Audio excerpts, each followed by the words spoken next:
नमस्कार, फर्स्ट बिहार झारखंड देख रहे हैं आप और मैं हूं आपके साथ प्राची सिन्हा। पश्चिम बंगाल समेत देश के 5 राज्यों में आज विधानसभा चुनाव की काउंटिंग की जा रही है। सुबह 8 बजे से ही वहां पर मतगणना की काउंटिंग जारी है।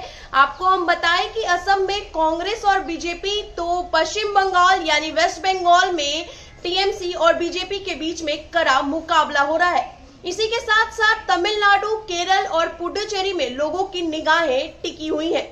आपको हम बताएं कि देश के 5 राज्यों में जो विधानसभा की काउंटिंग हो रही है वो टोटल 2364 केंद्रों पर की जा रही है, जिसमें बंगाल में 1113, तो केरल में 633, असम में 331, तो तमिलनाडु में 256 और पुडुचेरी में 31 केंद्र बनाए गए हैं।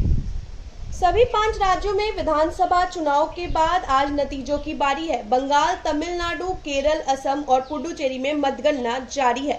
गौरतलब है कि वेस्ट बंगाल विधानसभा की 294 सीटों के लिए 27 मार्च से 29 अप्रैल के बीच 8 चरणों में मतदान कराए गए थे। केरल में 140 विधानसभा सीटों पर चुनाव हुए थे। अब नतीजों की बारी है। असम विधानसभा के लिए 3 चरणों में मतदान हुआ था। अब नतीजों की बारी है।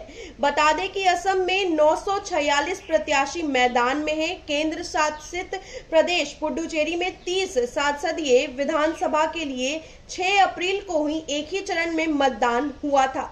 अब यहाँ नतीजों की बारी है। पुडुचेरी में 10 लाख से अधिक मतदाता हैं।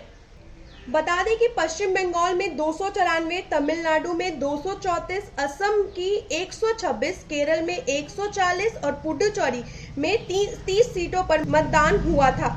बंगाल में सबसे ज्यादा यानी 8 चरणों में चुनाव कराए गए थे। वहीं असम में 3 चरणों में वोट डाले गए थे। कई एग्जिट पोल में दिखाया गया है कि बंगाल में एक बार फिर से ममता बनर्जी की सरकार की वापसी हो सकती है।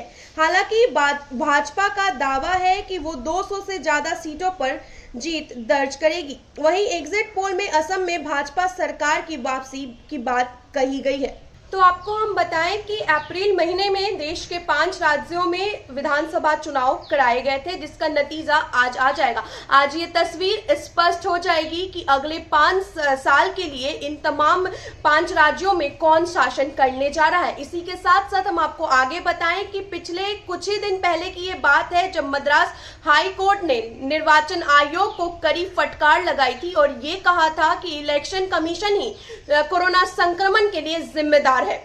ऐसे में आपको बताएं कि चुनाव प्रचार के दौरान किसी भी नेता, किसी भी मंत्री के द्वारा चुनाव प्रचार में कोई भी समझौता नहीं किया गया था, जिसकी वजह से आज देश की ये स्थिति है कि लगातार कोरोना संक्रमण तेज रफ्तार से बढ़ते ही जा रहा है।